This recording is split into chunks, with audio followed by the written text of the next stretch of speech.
नमस्कार दोस्तों, आप सभी का study for UPSC PC channel में स्वागत है। आज तारीख है 27 जनवरी 2024 ईस्वी और आज का न्यूज़पेपर आर्टिकल डिस्कशन का वीडियो होगा। ये आज बीपीएससी का एक कैलेंडर भी मैं दिखाऊंगा आपको। हाल ही में बीपीएससी ने कैलेंडर को रिलीज़ किया है, जिससे आपको ये पता चल जाएगा कि एग्ज़ाम कब होगा और फिक्स कर दिया है बीपीएससी ने। एक बार कैलेंडर देख लेते हैं, फिर हम लोग न्यूज़पेपर डिस्कशन को शुरू करेंगे। देखिए इसको ध्यान से, कब रिलीज़ किया गया है तो 25 जनवरी को रिलीज़ किया गया है। ये दो एग्ज़ाम को ज़रा ध्यानपूर्वक देखिएगा। यहाँ पर एडवर्टाइजमेंट नंबर नहीं लिखा गया है। क्यों लिखा गया है? क्योंकि इन दोनों को जनरलाइज कर दिया गया है कि इंटीग्रेटेड सिविल सर्विसेज के एग्ज़ाम जो हैं वो 30 सितंबर को हर साल आयोजित किए जाएंगे। देखिए यहाँ पर लिखा होगा, फिक्स डेट कर दिया गया है इंटीग्रेटेड किसके लिए, सिविल सर्विसेज के लिए, और टीचर्स रिक्रूटमेंट एग्ज़ाम जो होता है टीआरई, दो एग्ज़ाम का डेट फिक्स कर दिया गया है। और अगर आप ध्यानपूर्वक देखेंगे तो 30 सितंबर से शुरू करके 31 अगस्त तक का प्रोसेस है, यानी कि पूरा प्रोसेस जो है वो 11 मंथ में कंप्लीट हो रहा है। 11 मंथ में अगर आप ढंगपूर्वक पढ़ते हैं तो आपको बीपीएससी के तहत अधिकारी का जॉब मिल सकता है। ये चीज़ फिक्स कर दिया किसने? तो आयोग ने। एक बात मैं आपको बताता हूँ, अभी अगर ध्यानपूर्वक देखेंगे तो बीपीएससी, यूपीपीएससी और यूपीएससी, ये तीन जो है ये तीन अगर आप सिविल सर्विसेज करना चाहते हैं, ये तीन बिल्कुल टाइमली होते हैं, एक भी दिन का देर नहीं होता है। तो एक मोटिवेशन इस चीज़ से भी आता है कि पहले बोला जाता था जो स्टेट पीसीएस उनका कोई माई बाप नहीं होता, 3 साल 4 साल में रिजल्ट आता है। आज भी बहुत सारे ऐसे हैं, लेकिन अगर आप बीपीएससी की तैयारी ढंग से करते हैं, पूरा साल देकर करते, तो 11 महीनों में आपको ये जॉब दे देता है पूरा प्रोसेस कंप्लीट करके। यकीन मानिए ये बहुत बड़ा आपके लिए अपॉर्चुनिटी है कि आप 100% एक ही एग्ज़ाम को फोकस करके तैयारी कर सकते हैं। पहले बीपीएससी पर इसीलिए लोग फोकस नहीं करते थे क्योंकि इसका टाइम टेकिंग प्रोसेस होता था, वो सालों तक खिंचता रहता था। यूपीपीएससी का भी यही हाल है, वो तो 9 से 10 महीनों में फाइनल रिजल्ट दे देता है। यूपीएससी का तो कोई बात ही नहीं, वो तो कभी भी अपने समय से नहीं चूकती है। इसलिए मैं आपको बोलूँगा कि आप इसको 100% दीजिए, एक ही एग्ज़ाम को फोकस कीजिए, मत इधर उधर भागिए। अगर आपके अंदर क्षमता है, लिखने पढ़ने की, समझने की क्षमता है, तो केवल बीपीएससी को फोकस कीजिएगा। अभी यही समय है। आने वाले समय में जब आयोग बदलेगा, चेयरमैन बदलेगा, तब क्या होगा उसका तो नहीं पता मुझे, लेकिन अभी फ़िलहाल में सबसे बेहतरीन चल रहा है ये। ओके, चलिए आगे बढ़ते हैं। आपको दिखा दिया टीआरई के लिए भी आपको मैं कह सकता हूँ यही चीज़ कि टीचर्स रिक्रूटमेंट को अगर आप समय देना चाहते हैं तो उसके लिए भी पढ़ सकते हैं। तन मन धन से एनसीईआरटी पढ़िए और एमसीक्यू को फॉलो कीजिए, उसमें आपका सिलेक्शन हो सकता है। तो ये दो एग्ज़ाम ऐसे हैं बिहार में जिनको सरकार ने फिक्स कर दिया है और बड़े स्तर पर रिक्रूटमेंट निकाल दिया। टीआरई में बहुत बड़े स्तर पर, बीपीएससी में थोड़ा ही पद, लेकिन आता हर साल है। ओके, चलिए आगे बढ़ते हैं, अपने न्यूज़पेपर डिस्कशन को पढ़ते हैं। ध्यानपूर्वक रखिएगा, ये अपॉर्चुनिटी है आपके लिए, इसको मिस मत कीजिएगा। इसको अगर 1 साल, 1.5 साल, 2 साल देते हैं आप, तो आपको परिणाम की श्योरिटी देता है ये। ठीक है, आपको अभी यकीन नहीं हो रहा होगा, लेकिन जब आप अपॉर्चुनिटी मिस कर जाते तब आपको यकीन होता है कि उस समय था, ध्यान दे दिया होता तो हो जाता। ठीक है, तो चलिए आगे बढ़ते हैं, मुझे बताना थी आपको। अब देखिए हेडलाइन क्या है। कल आपको पता ही है कि राजपथ पर कल झांकियां निकली है। कभी एक बार जीवन में ज़रूर अनुभव कीजिए 26 जनवरी का राजपथ पर आके सामने से बैठकर देखने का। अद्भुत होता है, भीड़ बहुत होती है, सुबह सुबह आपको 4 बजे उठकर जाना पड़ता है, वो अलग चीज़ है, लेकिन कभी एक न एक बार अनुभव ज़रूर करना चाहिए जीवन में इसका। ओके, नारी शक्ति इस बार का थीम था। महिलाओं ने ही लगभग में बहुत सारे जो दल थे उनका नेतृत्व किया है, लगभग में सभी दलों का, और महिलाओं पहली बार इतना बढ़ चढ़ कर हिस्सा लिया है महिलाओं ने। उसके बाद से क्या है, पहले राष्ट्रपति महोदया अपने कार में आती थी, बहुत ही बड़ा सा उनका कार था, पता नहीं मुझे तो नाम भी नहीं पता, लेकिन अब फिर से जो घोड़ा बग्गी होता है उसको लाया गया है, उसी में बैठकर कल आए फ्रांस के राष्ट्रपति भी और द्रौपदी मुर्मू जी भी। तो ये सब चीज़ें हैं, तो ये सब पीटी में नहीं पूछा जाता है, आपको सही बताऊं तो ये सब कभी नहीं पूछते हैं। आज के मुख्य न्यूज़ पर चलेंगे। आज का ढेर सारा न्यूज़ है, कौन कौन सा है आज? तो एक तो और पॉलिटिकल न्यूज़ है, पॉलिटिकल ही बोलूँगा कि बिहार में आपको पता ही है राजनीतिक उठापटक फिर से शुरू हो गया है। मुझे लग रहा है कि ये टर्म को लेकर लड़ाई हो रही होगी। जब आरजेडी ने समर्थन किया होगा तो उसने बोला होगा कि हम लोकसभा इलेक्शन से पहले मुख्यमंत्री का पद किसको मिलना चाहिए, तो तेजस्वी को मिलना चाहिए। नीतीश जी कहाँ जाएंगे? इंडिया ब्लॉक में, लेकिन वो हो नहीं पा रहा है। न इंडिया ब्लॉक गए और ना इधर रहे ना उधर रहे। कर्पूरी ठाकुर जी को मोदी जी ने भारत रत्न दिया, उसके बाद से ही नीतीश जी के सुर बदल गए। तो ये बहुत सारा कुछ हो रहा है बिहार में, होने दीजिए, ये सब चीज़ें आपके एग्जाम में नहीं पूछी जाएंगी। आज हम लोग आधार को देखेंगे, काजीरंगा नेशनल पार्क को देखेंगे। क्यों देखेंगे काजीरंगा को? क्योंकि देखिए यहाँ पर गोल्डन टाइगर को देखा गया है। देखिए कितना खूबसूरत टाइगर है, देखने में खूंखार दिख रहा है, लेकिन गोल्डन टाइगर को कहाँ पर देखा गया? तो काजीरंगा में देखा। काजीरंगा को हम लोग डिटेल में पढ़ेंगे, लेकिन उससे पहले एक असम का मठ है जो काफ़ी ज़्यादा चर्चा में है। राहुल गांधी जी वहाँ पर जाना चाहते थे, उनको नहीं जाने दिया गया, उनको रोका गया। अब राहुल गांधी जी का यात्रा इंपॉर्टेंट नहीं है हमारे लिए, वो जिस जगह पर जाना चाहते थे वो बेहद इंपॉर्टेंट है आपके लिए। उसको पढ़ लीजिए, थोड़ा सा देखिए ध्यानपूर्वक कि क्या है वो मठ। और उसके बाद हम लोग आधार, गोल्डन टाइगर और भी बहुत सारे न्यूज़ हैं जिसको हम लोग कवर करेंगे। ओके, देखिए इसका नाम क्या है, ध्यानपूर्वक देखिएगा। श्री श्री अनियति सात्रा असम के माजुली जिले में 350 वर्ष से अधिक पुराना मठ है। सबसे पहला चीज़ क्या क्या, इसका नाम क्या है, अनियाती यात्रा सात्रा कहा जाता है, असमिया भाषा का शब्द है। श्री श्री कहाँ पर है ये, तो 350 वर्ष पुराना असम के माजुली में समीप में स्थित है ये मठ। वैष्णव धर्म का प्रमुख केंद्रों में से एक है। आपको पता ही है कि पूर्वी बंगाल जो वर्तमान का बांग्लादेश है और नॉर्थ ईस्ट का इलाका और पश्चिम बंगाल, बिहार का उत्तर का इलाका, ये सब वैष्णव संप्रदाय के तहत में रहे हैं, बहुत पुराने समय से रहे हैं। अलग अलग संत हुए हैं। शंकर देव जी असम के सबसे प्रमुख संतों में नाम आता है उनका, और चैतन्य महाप्रभु का नाम तो आपने सुना ही होगा। आज भी अगर आप बंगाल के मंदिरों में जाएंगे तो जहाँ पर भी चैतन्य महाप्रभु का केंद्र है वैष्णव धर्म का, वहाँ पर आपको बंगाली भाषा में रचित सारे के सारे भजन कीर्तन उन्हीं के द्वारा बनाए गए सुनेंगे। यहाँ तक कि मिथिलांचल क्षेत्र में भी बांग्ला भाषा में उस तरह के भजन गाए जाते हैं। ठीक है, ये आपको पता होना चाहिए। अगला देखिए क्या है, श्री श्री अनियति सात्रा मठ के बारे में प्रमुख तथ्य क्या क्या है। तो यहाँ से सीधा सीधा सवाल आपके पीटी में पूछा जा सकता है, कल्चर में, मेंस में नहीं पूछा जाएगा, पीटी के लिए बेहद इंपॉर्टेंट टॉपिक होगा ये। ओके, श्री श्री अनियति यात्रा की स्थापना 1653 में असम के माजुली में की गई थी। इसका इतिहास 350 वर्ष अधिक पुराना है, जो इसे इस क्षेत्र के सबसे पुराने सात्रों में से एक बनाता है। सात्रा वैष्णव संप्रदाय का केंद्र होता है। सात्रा असमिया वैष्णववाद का एक संस्थागत केंद्र है। असमिया भाषा मैंने आपको एक दिन बताया था, असमिया, बांग्ला और बिहार की मैथिली भाषा, इन तीनों में बहुत ज़्यादा सिमिलरिटी पाई जाती है, जो एक भक्ति आंदोलन है जो 15वीं शताब्दी में उभरा था। आपको पता ही होगा, अगर भारत के इतिहास से भक्ति आंदोलन की बात करें तो पहला भक्ति आंदोलन हमें कब दिखता है, या धर्म सुधार आंदोलन कब दिखता है, जब ईसा पूर्व की बात करते हैं, 6ठी शताब्दी ईसा पूर्व, जब क्या होता है, बौद्ध, जैन और बहुत सारे संप्रदाय का उदय होता है, जो कई सारे हिंदू धर्म के आलोचक थे, कई सारे हिंदू धर्म में सुधार की बात करते थे, अलग अलग संप्रदायों की बात करते थे। लेकिन पहला भक्ति आंदोलन उसी समय माना जाता है। दूसरा भक्ति आंदोलन माना जाता है कब, तो मध्यकाल में माना जाता है, जब शंकराचार्य जी का जन्म होता है 750 ईसा पूर्व से लेकर लगभग 1500 से 1600 ईस्वी तक के केंद्र में माना जाता है दूसरा भक्ति काल। ये वही पीरियड है। तीसरा भक्ति आंदोलन में सुधार के लिए माना जाता है, या सामाजिक भक्ति, दोनों को सुधार के लिए माना जाता है। वो है कौन सा, तो वह जब आर्य समाज की स्थापना होती है, रामकृष्ण मिशन बनते हैं और भी कुछ तरह की इस तरह की संस्थाएं बनती है, तब माना जाता है कि भक्ति और धार्मिक सुधार आंदोलन हुए हैं। भारत के समाज की खासियत है, अपने ही अंदर से रिफॉर्म करने के लिए समय समय पर आंदोलन होते रहे हैं। आज का नहीं इतिहास है, बहुत पुराना इतिहास है ये। ओके, चलिए आगे बढ़ते हैं। सात्रा असमिया वैष्णववाद का एक संस्थागत केंद्र है जो 15वीं शताब्दी के आसपास उभरा था।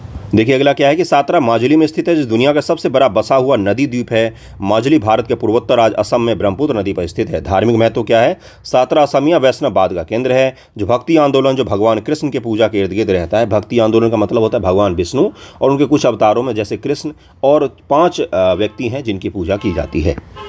ऐसा कहा जाता है गोविंदा के रूप में भगवान कृष्ण की मूल मूर्ति पुरी के भगवान जगन्नाथ मंदिर से लाई गई थी। यहाँ पर, कहाँ पर, तो ये जो जगह है वहाँ पर। अगला देखिए क्या है कि सांस्कृतिक विरासत, अनियति सात्रा जैसे वैष्णव मठ न केवल पूजा स्थल है बल्कि पारंपरिक कला रूपों, साहित्यों, सांस्कृतिक प्रथाओं के संरक्षण के भी केंद्र हैं। वो ट्रेडिशनल आर्ट का भी संरक्षण करता है वहाँ पर, ये जो भक्ति आंदोलन का केंद्र है असम में। ये सात्रा क्षेत्र की सांस्कृतिक विरासत को बढ़ावा देने, बनाए रखने में महत्वपूर्ण भूमिका निभाते हैं। वैष्णव सात्रा परंपरागत रूप से सीखने, आध्यात्मिक गतिविधियों के केंद्र के रूप में कार्य करते हैं। भिक्षु, शिष्य, धार्मिक अध्ययन, ध्यान, सामुदायिक सेवा में संलग्न यहाँ पर चीज़ें एकत्रित की गई हैं कि ये सब कुछ एक ही जगह हो, कल्चर का भी हो, भक्ति का भी हो, सबका संगम हो यहाँ पर। भावना और पारंपरिक कला, भावना के बारे में यूपीएससी पूछ चुका है पीटी एग्जामिनेशन में। भावना के बारे में, भावना, पारंपरिक कला। भावना एक पारंपरिक कला का रूप है जिसका अभ्यास सात्रा में किया जाता है। यह अभिनय, संगीत और संगीत वाद्य यंत्रों का एक संयोजन है। इसमें नाटक भी किया जाता है, संगीत ध्वनियाँ भी होती हैं और वाद्य यंत्र भी होते हैं। इन तीनों को मिलाकर कौन से आर्ट फॉर्म का जन्म होता है, भावना, जो कहाँ पर प्रचलित है, असम में प्रचलित है। जरूर ध्यान में रखिएगा, बहुत इंपॉर्टेंट है, यूपीएससी इसके बारे में पूछ चुका है पीटी एग्जामिनेशन में। भावना एक महत्वपूर्ण प्रदर्शन कला है, जिसका उद्देश्य मनोरंजन के माध्यम से ग्रामीणों को धार्मिक संदेश देना था। वैष्णव आंदोलन की एक और बड़ी खासियत रही है जो पूर्वोत्तर भारत और पूर्वी भारत में प्रचलित रहे हैं। मैंने पिछली बार भी आपको बताया था। पहला अंत क्या था इसका? पहला था इसमें पूजा पाठ का ज़्यादा विधान नहीं होता है, इसमें भक्ति पर जोर होता है। भक्ति का मतलब संकीर्तन कर लिया, बैठ के भगवान का नाम ले लिया, ये इस पर ज़्यादा जोर होता है। दूसरा क्या इसका मैंने बोला था कि ये जाति प्रथा से ऊपर है। अगर आप वैष्णव संप्रदाय में देखेंगे तो जाति प्रथा को बिल्कुल भी नहीं मानते हैं। आज भी कई सारे लोग नहीं मानते हैं, हालांकि हर चीज़ में विकृति आती है तो इसमें भी थोड़ी बहुत आई है, लेकिन जाति प्रथा को बिल्कुल नकारते हैं। सभी जाति वर्ग के लोग इसमें शामिल हो सकते थे वैष्णव संप्रदाय में। तीसरी इसकी खासियत क्या थी? इसने धर्म से भी आगे बढ़ गया ये। कई बार मुस्लिम जो होते हैं उन्होंने भी वैष्णव संप्रदायों को, वैष्णव धर्म को अपनाया, और चैतन्य महाप्रभु और बाकी जो अलग अलग संप्रदाय के गुरु हुए हैं उन्होंने सभी धर्मों में जाकर जनजातियों को भी, मुस्लिमों को भी और गैर हिंदू कोई भी, सभी को जोड़ने का काम किया किसने? वैष्णव संप्रदाय आंदोलन में। तो इसको ध्यान रखिएगा, ये इसकी बहुत बड़ी खासियत है कि जाति और धर्म से परे हो गया था कहीं पर। ओके, तो बहुत सारे आंदोलन इस प्रकार नहीं हो पाते हैं, लेकिन ये इसकी खासियत रही है। ओके, मुख्य नाटक आमतौर पर गायन बयान नामक एक संगीत प्रदर्शन से पहले होता है। माजुली द्वीप से जुड़े मुख्य तथ्य क्या है? माजुली पूर्वोत्तर भारत के राज्य असम ब्रह्मपुत्र नदी में स्थित नदी द्वीप है, जिसके बारे में मैं आपको बता चुका हूँ, फोटो भी दिखा चुका हूँ, और इसे दुनिया के सबसे बड़े नदी द्वीपों में मान्यता प्राप्त है। और इसके लिए मैंने आपको बताया था कि इसके लिए खतरा भी उत्पन्न हो गया, क्योंकि नदी भरी स्तर पर, बड़ी ही भारी स्तर पर इसमें कटाव करती है, छोटा कर दिया इस द्वीप को चारों तरफ से नदियों ने काट कर। ठीक है, और ये एक नदी जिला भी घोषित कर दिया गया है। और नदियों में जिला, नदी द्वीपों में जिला उत्तर भारत में एकमात्र है, वो है माजुली द्वीप। एशिया में तो सबसे बड़ा नदी द्वीप है ये, और बाकी तथ्य तो आपको बता ही चुका हूँ। यह द्वीप ब्रह्मपुत्र नदी प्रणाली की गतिशीलता का परिणाम है, जो नदी के बदलते मार्गों और चैनलों की विशेषता है। यह द्वीप ब्रह्मपुत्र नदी और उसकी सहायक नदियों से घिरा हुआ है, जो एक अद्वितीय जलीय भू आकृति का निर्माण करती है। बील्स, चैपरिस, आइलेट्स के नाम से जाने वाली आर्द्र भूमि क्षेत्र के पारिस्थितिक विविधता में भी योगदान करती है ये। वैष्णववाद क्या है? परिचय। वैष्णववाद हिंदू धर्म के भीतर एक प्रमुख भक्ति आंदोलन है। साथ ही भगवान विष्णु, उनके विभिन्न अवतारों के प्रति गहरी भक्ति और प्रेम पर जोर देता है। ठीक है, प्रमुख विशेषता: विष्णु की भक्ति। वैष्णववाद का केंद्रीय ध्यान बिंदु विष्णु के प्रति भक्ति है, जिन्हें सर्वोच्च प्राणी या ब्रह्मांड का पालनकर्ता माना जाता है। वैष्णव विष्णु के साथ व्यक्तिगत संबंध विश्वास करते हैं, देवता के प्रति प्रेम, श्रद्धा और भक्ति भाव व्यक्त करते हैं। वैष्णववाद के बारे में तो आपको पता ही होगा कि क्या होता है ये। उसके बाद से अवतारवाद का कॉन्सेप्ट आता है कि बहुत सारे अवतार लिए उन्होंने, अलग अलग उनके 10 अवतार हैं, और अवतार करके लेके क्या करते हैं दरअसल में वो, तो पृथ्वी को पाप से मुक्त करते हैं। तो ये सवाल एक बार और उठता है कि इतने सारे पाप होते क्यों पृथ्वी पर, कितनी बार अवतार लेना पड़ता है उनको। तो ये भी ध्यान रखिएगा। भक्ति और मुक्ति। वैष्णववाद भक्ति के मार्ग पर जोर देता है, जिसमें विष्णु के प्रति गहन भक्ति और प्रेम शामिल है। कई वैष्णवों के लिए अंतिम लक्ष्य जन्म और मृत्यु, संसार के चक्र से मुक्ति, मोक्ष के साथ विष्णु के साथ मिलन है। यानी कि परम परमात्मा विष्णु को वो मानते हैं। जन्म और मृत्यु का जो चक्र है उससे मुक्त होकर वो परमात्मा में विलीन हो जाए, यही उनके जीवन का लक्ष्य होता है। किसी को हुआ है कि ये लक्ष्य प्राप्ति, मुझे नहीं पता, मुझे बस आपको पढ़ाना है, पढ़ लीजिए, आगे बढ़ जाते हैं। ओके, अब इसी के तहत, मोक्ष के तहत ही इन्होंने क्या किया, अलग अलग संबंधों की व्याख्या की है, जिसमें बताया कि आत्मा और परमात्मा दो अलग परम सत्ता है, जिसमें बताया कि एक ही सत्ता है, जिसमें और भी तरह तरह के दर्शन दिए गए। इसी को क्या कहा जाता है? फिलॉसफी कहा जाता है, दर्शन कहा जाता है। देखिए क्या है, कुछ संप्रदाय योग्य अद्वैतवाद, विशिष्टाद्वैतवाद पर जोर देते हैं, जबकि अन्य द्वैतवाद या शुद्ध अद्वैतवाद पर जोर देते हैं, समर्थन करते हैं।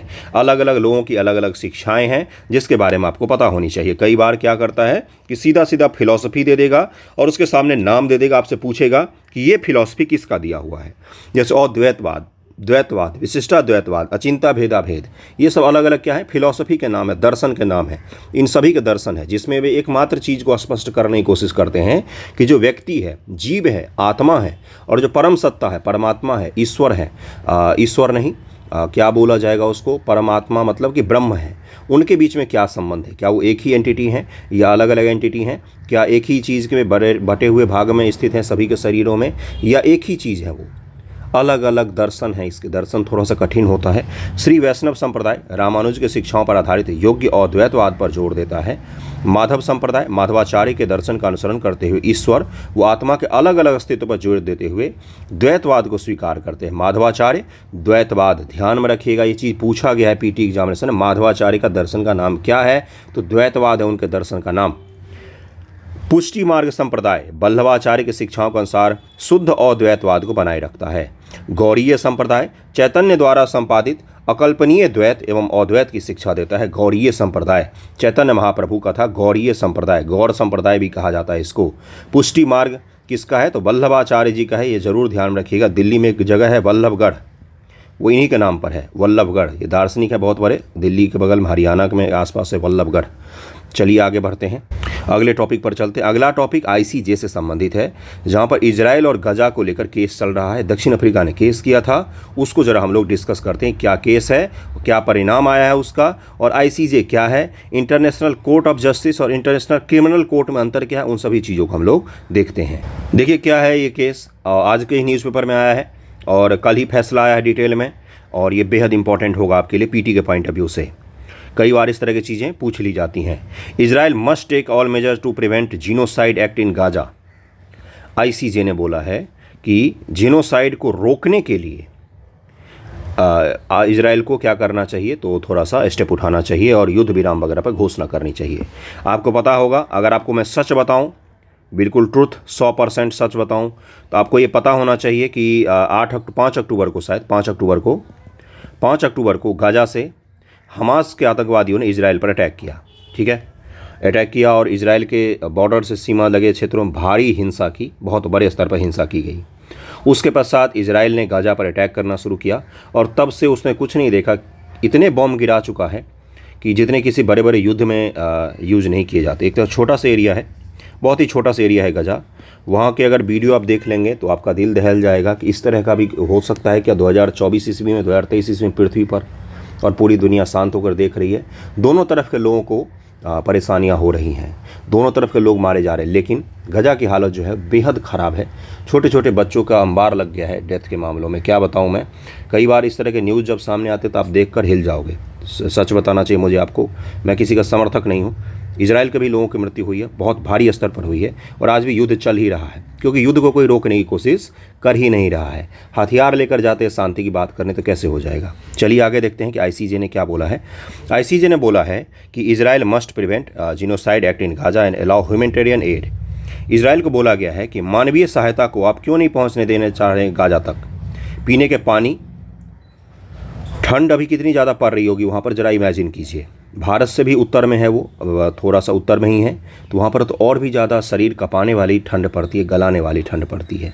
गर्म कपड़े तक का भाव है, गैस तक का भाव है, बिजली का तो उम्मीद ही नहीं कर सकते, भरपेट खाना तक का भाव है।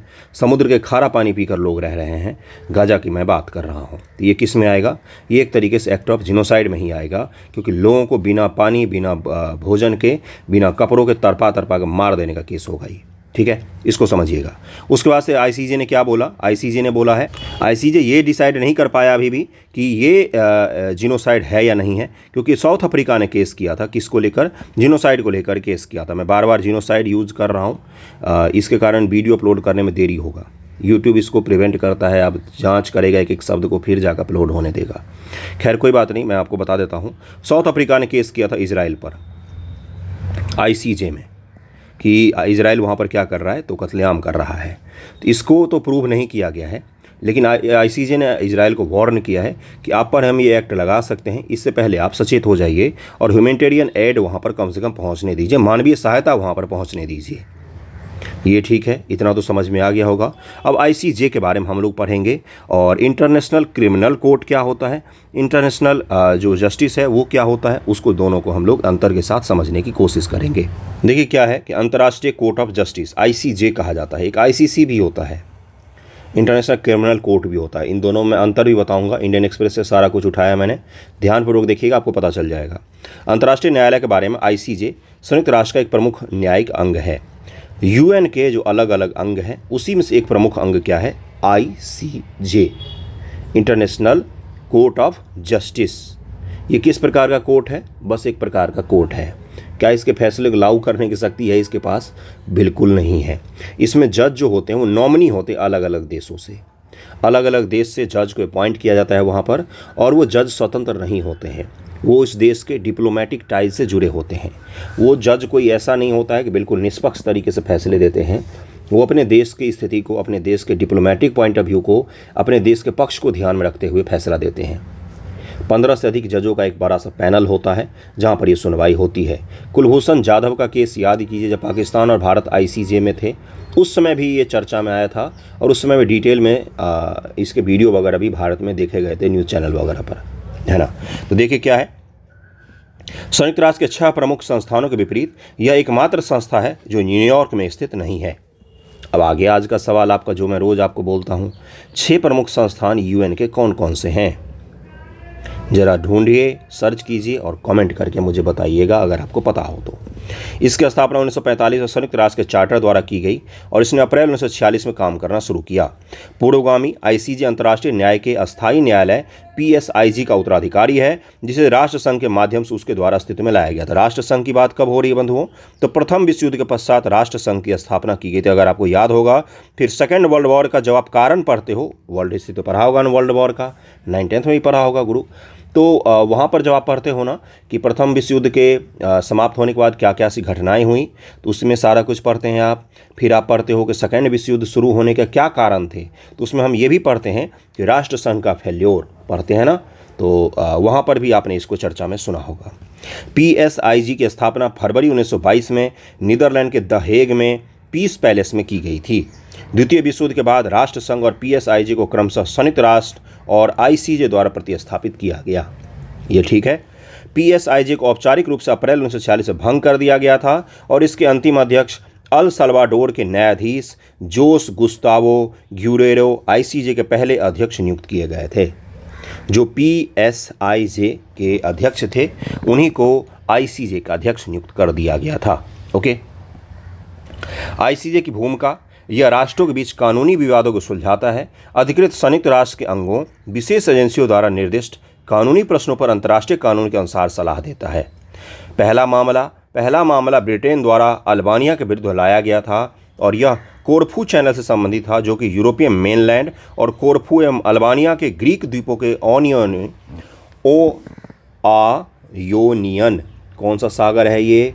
आयोनियन सागर का संकीर्ण जलडमरू मध्य है। 1947 में प्रस्तुत किया गया था। ये पहला केस ब्रिटेन का और अल्बानिया के बीच में लड़ा गया था। वहाँ पर कहाँ पर? ICJ में। ठीक है, आगे बढ़ें। ICJ का प्रशासन, न्यायालय के न्यायाधीशों को रजिस्ट्री द्वारा सहायता प्रदान की जाती है, जो ICJ का एक प्रशासनिक अंग है। आधिकारिक भाषाएं वेरी इंपॉर्टेंट, इंग्लिश और फ्रेंच दो ही इसकी आधिकारिक भाषा है। इंग्लिश और फ्रेंच, ये दो ही इसकी आधिकारिक भाषा है ICJ की। ICJ का क्षेत्राधिकार, UN के सभी सदस्य स्वयं ही ICJ के पक्षकार होते हैं। अब यही स्टेटमेंट आपसे पूछ लेगा, क्या UN के सभी सदस्य ICJ के पक्षकार होते हैं? पहला स्टेटमेंट सही या गलत? तो आप बोलो बिल्कुल सही है ये। हालांकि यह स्वचालित सदस्यता उनसे जुड़े विवादों पर ICJ के क्षेत्राधिकार का निर्धारण नहीं करते हैं। ICJ को अधिकार क्षेत्र तभी मिलता है जब दोनों पक्ष इसके लिए सहमत हो। ऐसा नहीं हो सकता है कि भारत जाए पाकिस्तान पर केस कर दे और पाकिस्तान को वहाँ पर घसीट के बुला ले, ऐसा नहीं होगा। भारत जाएगा, पाकिस्तान भी जाएगा, दोनों वहाँ पर पुष्टि करेंगे कि हाँ हम लड़ने को तैयार हैं, तभी जाके वहाँ पर केस की सुनवाई हो सकती है। जैसे पहले दक्षिण अफ्रीका ने केस किया, फिर इजराइल गया, इजराइल ने हामी भरी, फिर जाके वहाँ पर केस हुआ। जब कई बार होता क्या है ना, जब एक पार्टी कोई केस कर देता है वहाँ पर, तो दूसरे पार्टी को जाना ही पड़ता है ये साबित करने के लिए हम सही हैं, हम गलत नहीं हैं। ओके, अगला देखिए क्या है। ICJ का निर्णय अंतिम और तकनीकी रूप से मामलों के पक्षकारों पर बाध्यकारी होता है। हालांकि ICJ के पास अपने आदेशों का अनुपालन सुनिश्चित करने के लिए कोई विधि नहीं है। यह पक्षकार देशों की इच्छा पर निर्भर करता है। ऐसे बाध्यकारी का क्या करें हम? बोलता है कि भारत पाकिस्तान के मामले में मान लीजिए कोई फैसला सुनाया तो बाध्यकारी होता है, लेकिन बाध्यकारी भारत बोलेगा हम नहीं मानेंगे, तो क्या कर लोगे? तो कुछ नहीं करेंगे, हम तो बस बोल रहे थे कि मान लो, है ना। तो इसी तरह का इसका क्या है तो कानून है। ICJ के न्यायाधीश किस प्रकार चुने जाते हैं? ICJ में 15 न्यायाधीश होते हैं जिन्हें संयुक्त राष्ट्र महासभा और सुरक्षा परिषद द्वारा 9 वर्षों के लिए चुना जाता है। निर्वाचित होने के लिए एक उत्तराधिकारी उम्मीदवार को दोनों निकायों में बहुमत प्राप्त करना होता है और इस आवश्यकता को पूरा करने तो कभी कभी मतदान प्रक्रिया कई चरणों में पूरी की जाती है। संयुक्त राष्ट्र महासभा की वार्षिक बैठक के दौरान न्यूयॉर्क में संयुक्त राष्ट्र मुख्यालय में चुनाव होता है और भारत ने ब्रिटेन को हराकर इसमें अपने न्यायाधीश को भेजा था। आपको याद होना चाहिए, है ना। न्यायालय के 1/3 सदस्यों को प्रति 3 वर्ष में चुना जाता है। ये लाइन भी ध्यान में रखना है पीटी के पॉइंट ऑफ व्यू से। अदालत के अध्यक्ष और उपाध्यक्ष को गुप्त मतदान द्वारा 3 वर्ष के लिए चुना जाता है। न्यायाधीश पुनः नियुक्ति के लिए पात्र होते हैं। भारत के अभी तक कौन कौन है, तो भारत के वहाँ पर दलबीर भंडारी जी वर्ष 2012 से कार्यरत हैं। भारत के पूर्व मुख्य न्यायाधीश RS पाठक ने 1989-91 तक ICJ में कार्य किया। भारत के मुख्य चुनाव आयुक्त नागेंद्र सिंह 73 से 88 तक ICJ में रहे हैं, यानी भारत के लोग भी वहाँ पर शामिल रहे हैं। अगला देखिए क्या है कि सर बेनेगल राव जो संविधान सभा के सलाहकार थे 52 से 53 तक ICJ के सदस्य रहे हैं। ICJ के साथ भारत का जुड़ाव का इतिहास बहुत पुराना रहा है। 6 बार भारत वहाँ पर पक्षकार बना है अलग अलग केसों में। भारतीय क्षेत्र पर मार्ग का अधिकार पुर्तगाल बनाम भारत 1960 में समाप्त हुआ और ICAO परिषद के क्षेत्राधिकार संबंधित अपील भारत बनाम पाकिस्तान 1972। उसके बाद पाकिस्तान के साथ ही हमने सारे के सारे केस वहाँ पर लड़े हैं। कुलभूषण जाधव का केस 2019 में इसका समापन हुआ था, ये भी हमने वहीं पर लड़ा है। जेनोसाइड कन्वेंशन क्या है, अब इसी को समझ लीजिए जरा ध्यानपूर्वक। जेनोसाइड के अपराध के रोकथाम और सजा पर कन्वेंशन अंतर्राष्ट्रीय कानून का एक उपकरण है जिसे पहली बार जेनोसाइड के अपराध के लिए संहिताबद्ध किया गया था। जेनोसाइड का मतलब होता है बड़े स्तर पर लोगों को मार देना। ये ठीक है, समझ गए होंगे आप मैं क्या कह रहा हूँ। जैसे हिटलर ने क्या किया था तो यहूदियों के साथ, तो आपको पता ही होगा जर्मनी में जेनोसाइड ही किया था, गैस चैम्बर में ठूस ठूस के मार दिया था। उसी प्रकार से जेनोसाइड का मतलब होता है कि कत्लेआम कर देना, सभी को मारने की कोशिश करना, मास लेवल पर किलिंग करना। ठीक है। जेनोसाइड कन्वेंशन 9 दिसंबर 1948 संयुक्त राष्ट्र महासभा द्वारा अपनाई गई पहली मानवाधिकार संधि थी। यह द्वितीय विश्व युद्ध के दौरान किए गए अत्याचारों के बाद अंतर्राष्ट्रीय समुदाय की फिर कभी नहीं, नेवर अगेन की प्रतिबद्धता को दर्शाती है। द्वितीय विश्व युद्ध के दौरान जो किया गया उसी के बाद ये प्रण लिया गया कि नेवर अगेन, लेकिन क्या वो नहीं हुआ है? बहुत बड़े स्तर पर पूरी दुनिया भर में चलता रहता है ये सब चीज़ें, और दुनिया जियोपॉलिटिक्स की नज़र से लोगों को देखती है। अब लोगों को मानवीय नज़रों से देखना छोड़ दिया है लोगों ने, दुनिया ने, देशों ने, समाज ने। अब मौत केवल एक आंकड़ा होता है और जेनोसाइड केवल एक जियोपॉलिटिक्स का टूल होता है। अगर ये इजराइल की जगह पर कोई और कर रहा होता जिसको अमेरिका का समर्थन प्राप्त नहीं होता, तो चीन का समर्थन प्राप्त होता उसको, या रूस का प्राप्त होता, या भारत का समर्थन केवल प्राप्त होता और अमेरिका उसके विरोध में खड़ा होता, तो अभी तक उस देश पर अमेरिका ने बम गिरा दिया होता। ठीक है, आगे बढ़ें। जैसा कि हम जानते हैं, इसे अपनाना अंतर्राष्ट्रीय मानवाधिकार और अंतर्राष्ट्रीय आपराधिक कानून के विकास की दिशा में एक महत्वपूर्ण कदम है।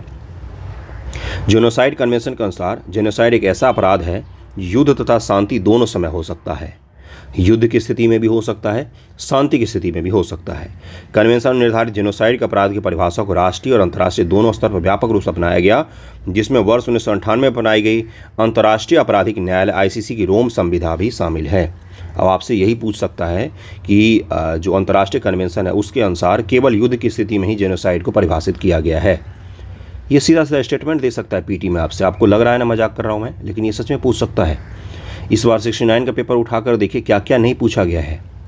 तो आप इस तरह की चीज़ों को आप उम्मीद कर सकते हैं कि वहाँ पर पूछ लेगा, क्योंकि चर्चा में है, पिछले 2 महीनों से चर्चा में है, अक्टूबर के बाद से ही चर्चा में है।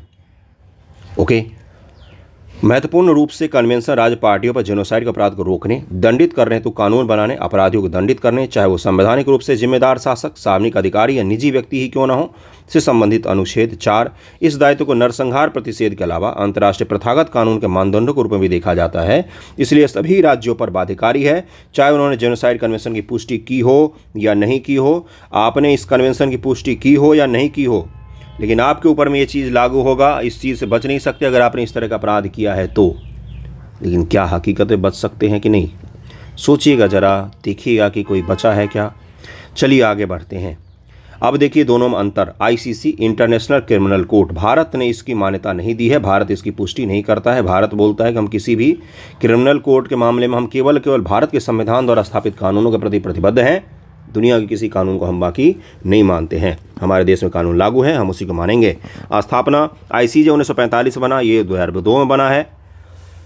UN के साथ संबंध, संयुक्त राष्ट्र का आधिकारिक न्यायालय जिसे आमतौर पर विश्व न्यायालय के रूप में जाना जाता है। संयुक्त राष्ट्र से स्वतंत्र रूप से संयुक्त राष्ट्र सुरक्षा परिषद से केस रेफरल प्राप्त कर सकता है ये, बाकी इसका कोई UN से ऐसा कोई खास लेना देना है नहीं। मुख्यालय इसका नीदरलैंड में है, इसका भी नीदरलैंड में ही है दोनों का। मामलों प्रकार यह राष्ट्रों के बीच कानूनी विवाद को सुलझाता है। संयुक्त राष्ट्र का अधिकृत अंग विशेष एजेंसी द्वारा निर्दिष्ट कानूनी प्रश्नों पर अंतर्राष्ट्रीय कानून के अलावा अंतर्राष्ट्रीय कानून के अनुसार अपनी फैसले को सुनाता है। व्यक्तियों का आपराधिक मुकदमा सुनता है और इसी ने आईसीसी ने रूस के राष्ट्रपति के लिए इसने बोला कि उनको गिरफ्तार करना चाहिए। उम्र कैद की सज़ा सुनाई रूस के राष्ट्रपति को। आपको लगता है कि रूस के राष्ट्रपति को आईसीसी सज़ा देगा और वो पकड़े जाएंगे, उनको कोई है ना? हालांकि उसके बाद से वो निकले नहीं हैं। वो किसी भी ऐसे देश की यात्रा नहीं करते हैं जो आईसीसी के तहत में शामिल देश है। ठीक है। विषय वस्तु: संप्रभुता, सीमा, समुद्री जल विवाद, व्यापार, प्राकृतिक संसाधन, मानवाधिकार, संधि उल्लंघन, संधि व्याख्या इत्यादि के लिए किसका यूज किया जाता है? तो इंटरनेशनल कोर्ट ऑफ जस्टिस का, आईसीजे है ये आईसीसी है, इंटरनेशनल क्रिमिनल कोर्ट। अंतर्राष्ट्रीय आपराधिक न्यायालय सामान्यतः नरसंहार, युद्ध अपराध, मानवता के विरुद्ध अपराध, आक्रमण का अपराध और जैसे गंभीर अपराधों संबंधी मामलों की जांच करता है। संयुक्त राष्ट्र द्वारा वित्त पोषित है आईसीजे। रोम संविधि के पक्षकारों द्वारा योगदान, संयुक्त राष्ट्र द्वारा स्वैच्छिक योगदान, विभिन्न देशों की सरकार, अंतर्राष्ट्रीय संगठन द्वारा इसको पैसा दिया जाता है, तब ये काम करता है। इसको भी ध्यान रखिएगा। आगे बढ़ते हैं अगले न्यूज़ पर। अगला न्यूज़ देखिए क्या है। अगला न्यूज़ है कल के गणतंत्र दिवस परेड से संबंधित, जिसमें सांस्कृतिक मंत्रालय का जो परेड था टेबुलेक्स, उसकी चर्चा करते हैं। बहुत सारे टेबुलेक्स हैं, इसको हम लोग पढ़ लेंगे आने वाले वीडियोज़ में, एक एक करके पढ़ते जाएंगे। लेकिन सांस्कृतिक मंत्रालय के टेबुलेक्स पर भारत के लोकतंत्र का इतिहास को दर्शाया गया था, जो कहाँ से शुरू होता है, जो बिहार से शुरू होकर राजेंद्र प्रसाद जी को जब डॉक्टर अंबेडकर संविधान सौंप रहे हैं वहाँ तक आता है भारत के लोकतंत्र का जड़। और उसके बाद तो आपको पता ही है, उसके बाद तो अभी वो मॉडर्न फेज चल ही रहा है। ये किसका था? तो ये था सांस्कृतिक मंत्रालय का। लोकतंत्र का इतिहास तो आपको पता ही अपने देश से बहुत ही पुराना है, बहुत ही पुराना है। ओके, चलिए आगे बढ़ते हैं। टेबुलेक्स को हम लोग डिटेल में पढ़ेंगे, सारे टेबुलेक्स को एक ही जगह में पढ़ेंगे डिटेल में। ओके, अगला न्यूज़ देखिए क्या है। बहुत अरसों बाद इस तरह का न्यूज़ आया, बस एक बार बता देता हूँ। यूएस में पहली बार किसी को अलाबामा राज्य में पहली बार नहीं, पहले इस तरह की घटनाएं हो चुकी हैं यूएस में और फिर से हुआ है। तो क्या है, तो वहाँ पर अलाबामा राज्य में एक व्यक्ति को नाइट्रोजन गैस देकर मौत की सज़ा दी गई है। हैंग करके नहीं, बल्कि उसके मास्क में नाइट्रोजन गैस को इंसर्ट करके उसको मौत की सज़ा दी गई अलाबामा राज्य में। आप इसको सही माने गलत माने मुझे नहीं पता, लेकिन आपको ये पता होना चाहिए कि कहाँ पर हुआ है इस तरह की घटना। और इसको लेकर पूरे दुनिया भर में डिबेट हो रहा है कि क्या ये सही तरीका होगा, क्या ये गलत तरीका है। 58 वर्ष का एक कैदी था जिसको ये सज़ा दी गई है। ओके, तो बस ये ध्यान में रख लीजिएगा। आगे बढ़ जाते हैं हम लोग। अगला देखिए, ये तो मैंने डिस्कस कर ही दिया आपको आईसीजे के बारे में, इंटरनेशनल कोर्ट ऑफ जस्टिस के बारे में। अगला न्यूज़ देखिए क्या है कि एयरबस और भारत के कौन सी, तो टाटा, ये भारत में कॉप्टर को बनाएंगे, हेलीकॉप्टर का निर्माण करेंगे भारत में। और भारत का पहला प्राइवेट कॉप्टर असेंबली लाइन को ये लोग बनाने जा रहे हैं। एयरबस कहाँ की कंपनी है? तो फ्रांस की है, यूरोप की दरअसल कंपनी है एयरबस। तो इसको ध्यान में रखिएगा। और किसके साथ इसने समझौता किया है? तो टाटा के साथ समझौता किया है। और भारत में क्या किया जाएगा? हेलीकॉप्टर का निर्माण किया जाए, असेंबली लाइन बनाया जा रहा है। असेंबली लाइन का मतलब क्या होता है? असेंबल करके निर्माण किया जाए। अलग अलग पार्ट्स अलग अलग जगहों से आएंगे, कुछ देश से हो सकते हैं, कुछ विदेश से हो सकते हैं, दुनिया के अलग अलग हिस्सों से, और उसको जोड़कर भारत में हेलीकॉप्टर का निर्माण किया जाएगा। ओके, और कौन से हेलीकॉप्टर का निर्माण किया जाएगा? तो एयरबस का जो सबसे बेस्ट सेलिंग हेलीकॉप्टर है, जो सबसे ज़्यादा एयरबस बेचती है, उसका नाम है H125। इसी का निर्माण किया जाएगा, H125 का निर्माण किया जाएगा। ओके, इसको ध्यान में जरूर रखिएगा। आगे बढ़ जाते हैं हम लोग कहाँ के लिए, तो एयरबस और टाटा के बीच में ये समझौता हुआ है।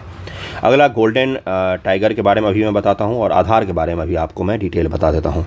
गोल्डन टाइगर को देख ही रहे, काजीरंगा में देखा गया इसको। और आधार के बारे में आपको लग रहा हो क्यों बता रहा हूँ। यूपीएससी पीटी 2018 है या 2019 है, एक बार देखिएगा, उसमें सवाल पूछा गया इसके बारे में। आधार के बारे में कितने डिजिट होते हैं आधार में, ये भी पूछ लिया गया था। बिल्कुल सही सुन रहे हैं आप। आपने अपने आधार में कितने डिजिट होते हैं गिने? कभी गिनिएगा। उसके बारे में यूपीएससी ने सवाल पूछ लिया था। और क्या है, तो यूनियन गवर्नमेंट ने क्लियर कर दिया है कि आधार जो होगा ये क्या होगा। देखिए यहाँ पर मैं दिखाता हूँ आपको। सिटीजनशिप के लिए प्रूफ नहीं होगा और डेट ऑफ बर्थ के लिए भी प्रूफ नहीं होगा आधार। इसी चीज़ को लेकर फैसला हुआ था सुप्रीम कोर्ट में कुछ साल पहले, जिसमें सुप्रीम कोर्ट ने ये बोला था कि आधार कार्ड जो होगा ये आपके नागरिकता का प्रमाण पत्र नहीं है। ये ऐसा नहीं है कि जो भारत के नागरिक हैं उन्हीं को केवल आधार कार्ड बनाया गया है, ये आपके नागरिक होने का प्रमाण है। उसके साथ साथ आपके डेट ऑफ बर्थ का भी प्रमाण ये नहीं होता है। डेट ऑफ बर्थ का सबसे अच्छा प्रमाण कौन सा माना जाता है?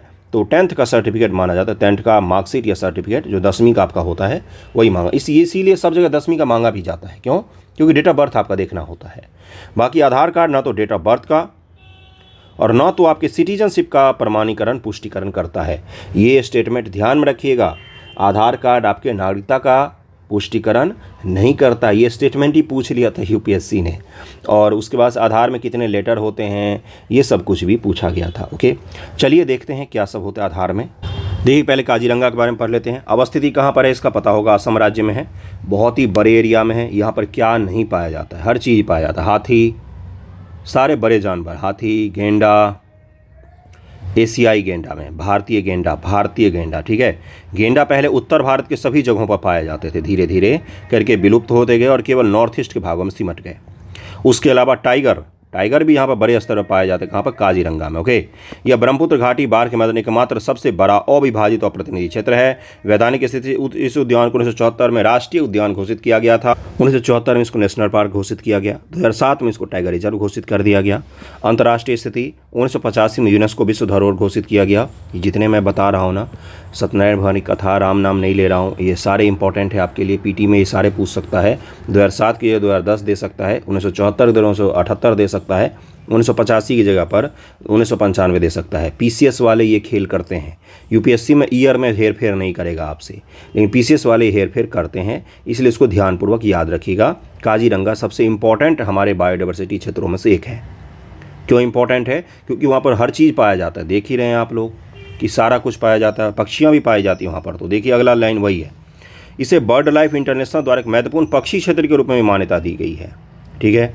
जैव विविधता, विश्व में सर्वाधिक एक सींग वाले गैंडे काजीरंगा राष्ट्रीय उद्यान में ही पाए जाते हैं और गैंडों की संख्या बढ़ ही रही है। कई बार तो ओवर पॉपुलेटेड हो गए हैं वो।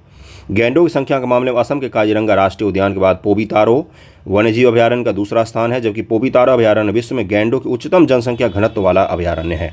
डेंसिटी की बात करें तो हाईली डेंसिटी है, बहुत छोटे एरिया, बहुत सारे गेंडे कहाँ पर हैं, पोबीतारो में। संख्या के मामले में काजीरंगा प्रमुख स्थान है, डेंसिटी के मामले में पोबीतारो का प्रमुख स्थान है। काजीरंगा में संरक्षण प्रयासों का अधिकांश ध्यान 4 बड़ी प्रजाति राइनो, हाथी, रॉयल बंगाल टाइगर, एशियाई जल भैंस पर केंद्रित है।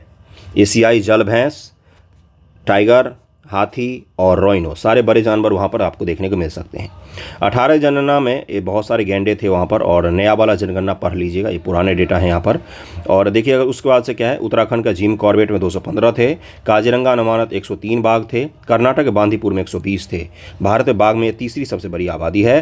काजीरंगा में भारतीय उपमहाद्वीप में पाए जाने वाले प्राइमेट्स की 14 प्रजातियों में से 9 का भी निवास पाया जाता है। और वहीं पर गोल्डन टाइगर को देखा गया है। ये देखिए असम में सबसे ज़्यादा आपको बड़े बड़े नेशनल पार्क और संरक्षित क्षेत्र दिखेंगे, जिसमें आपको ओरांग दिखेगा, डिब्रू दिखेगा, उसके बाद से दिहिंग दिखेगा, काजीरंगा है, नामेरी है, ओरांग बोल ही दिया, मानस और रायमोना। ये सब ध्यान में रखने हैं, आपसे पूछा जा सकता है। यूपीएससी पीटी 2019 सारे यूपीएससी के सवाल में एग्जाम्पल पखई के बारे में पूछ लिया था। पखई टाइगर रिजर्व कहाँ पर स्थित है, सीधा सीधा यही सवाल ही था। अरुणाचल, असम, वेस्ट बंगाल, कर्नाटक, बताइए कहाँ पर है। पखई चर्चा में था, पूछ लिया गया कहाँ पर है ये, तो ये है आपका अरुणाचल प्रदेश है पखई, ठीक है। ये ध्यान में रखिए इस तरह के फैक्ट्स को। और देश के सभी नेशनल पार्क और सभी बायोडाइवर्सिटी क्षेत्र यूनेस्को वर्ल्ड हेरिटेज में कौन कौन से शामिल हैं, ये सब आपको एक आइडिया होना चाहिए, रटा हुआ नहीं होना चाहिए, एक आइडिया होना चाहिए भाई। जैसे कान्हा पूछ लिया कहाँ है, तो बस झट से बता दो कि एमपी में है। जैसे बांदीपुर कहाँ पर है, प्रमुख है क्योंकि प्रधानमंत्री जी वहाँ पर गए थे पिछले साल। टाइगर का कंजर्वेशन का 50 वर्ष पूरा हुआ है, प्रोजेक्ट टाइगर का। बांदीपुर में गए थे प्रधानमंत्री जी फ़ोटो खिंचवाने, याद है आपको, फ़ोटो खींचने भी गए थे टाइगर, लेकिन दिखाई नहीं बेचारे को, तो टाइगर सारे छुप गए जैसे प्रधानमंत्री जी गए। तो कहाँ है बांदीपुर, कर्नाटक में है। तो ये आपको ध्यान में रखना है। आगे बढ़ जाते, अगला न्यूज़ देखिए क्या है। आधार कार्ड के बारे में। आधार कार्ड एक अद्भुत प्रणाली है भारत में, और जिसको भारत में जब अपनाया गया उसके बाद कुछ और देशों ने इसको अपनाया, जैसे पाकिस्तान वगैरह ने भी इसको इम्प्लीमेंट किया गया। भारत में जैम, जनधन, आधार और मोबाइल, इसको क्रांति के तौर पर माना जाता है। इंक्लूसिव ग्रोथ में, इंक्लूसिव ग्रोथ का मतलब होता है समावेशी विकास में, समावेशी डेवलपमेंट में, समावेशिता को बढ़ाने में, अंतिम लोगों तक पहुंच को बढ़ाने में, डीबीटी को बढ़ाने में, लोगों तक इकोनॉमिक ढांचा को पहुंच को बढ़ाने में आधार को एक क्रांतिकारी कदम माना जाता है। बिल गेट्स से लेकर दुनिया के जितने बड़े टेक जाइंट हैं उन सभी ने इसकी तारीफ़ की। भारत में नंदन नीलेकनी का नाम सुना होगा आपने, नंदन नीलेकनी, ये इन्फोसिस के सीईओ भी रहे हैं, नंदन नीलेकनी, और अधिकारी रहे इन्फोसिस के। भारत में डिजिटल क्रांति में इनका बहुत बड़ा योगदान है। तो आधार बनाने का आइडिया इन्हीं का था, नंदन जी का, कि भाई एक इस तरह का आधार भारत में हो, एक पहचान पत्र हो जो डिजिटल चीज़ों को टैकल कर सके, डिजिटल युग के अनुसार हो। और आज आप देखिए आधार के बाद कितना कुछ बदल गया है आपके जीवन में और दुनिया भर के जीवन में, ओके, देश के जीवन में मतलब कि, ठीक है। देखिए अगला क्या है। आधार भारत सरकार की ओर से भारतीय विशिष्ट पहचान प्राधिकरण द्वारा जारी की गई 12 अंकीय व्यक्तिगत पहचान संख्या है। यह संख्या भारत में कहीं भी पहचान पते के प्रमाण के रूप में कार्य करता है। आधार संख्या प्रत्येक व्यक्ति के लिए विशिष्ट होती है और इसकी वैधता जीवन भर तक है। आधार संख्या निवासियों को उचित समय पर बैंकिंग, मोबाइल फोन कनेक्शन, अन्य सरकारी गैर सरकारी सेवा प्रदाताओं द्वारा प्रदान की जाने वाली विभिन्न सेवाओं का लाभ उठाने में भी मदद करती है। अभी मैंने जैम का जिक्र किया, जनधन, आधार और मोबाइल, इन तीनों ने क्या किया है, इंक्लूसिव ग्रोथ को बढ़ावा दिया है। यह जनसांख्यिकी और बायोमेट्रिक जानकारी के आधार पर व्यक्तियों की पहचान स्थापित करता है। वर्तमान दस्तावेज के बावजूद प्रत्येक नागरिक इस स्वैच्छिक सेवा का उपयोग कर सकते हैं और डीबीटी वगैरह में भी ये योगदान देता है। इसे लाभार्थियों तक सूचना, धन के सरल तेज प्रवाह तथा वितरण प्रणाली में धोखाधड़ी को कम करने में सहायता करने को उद्देश्य शुरू किया गया था। यह भारत सरकार द्वारा सरकारी वितरण प्रणाली में सुधार के लिए 1 जनवरी 2013 को शुरू किया गया एक मिशन है। केंद्रीय योजना स्कीम निगरानी प्रणाली, लेखा महानियंत्रक कार्यालय के सार्वजनिक वित्तीय प्रबंधन प्रणाली का पूर्व संस्करण को प्रत्यक्ष लाभ अंतरण के रूटीन के लिए सामान्य मंच के रूप में कार्य करने के लिए चुना गया। मतलब कि एक ही चीज़ है कि केंद्र की योजना और बहुत सारी योजनाओं को इम्प्लीमेंट करने के लिए इसको शुरुआत में शुरू किया गया था, लेकिन बाद में इतना क्रांतिकारी कदम हो गया ये कि लगा कि पूरे भारत के लोगों को हमें एक आईडी देना चाहिए और आईडी देने से क्या होगा, बहुत सारी चीज़ सुगम हो जाएगा, सरल हो जाएगा। बैंकिंग प्रणाली से लेकर और लोगों तक सरकार की पहुंच को बढ़ा देता है ये, ओके।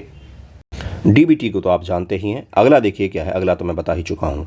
और आज का न्यूज़ क्या था, आज का न्यूज़ था कि भाई आधार जो है वो नागरिकता का पुष्टि नहीं करता है, डेट ऑफ बर्थ का पुष्टि नहीं करता है।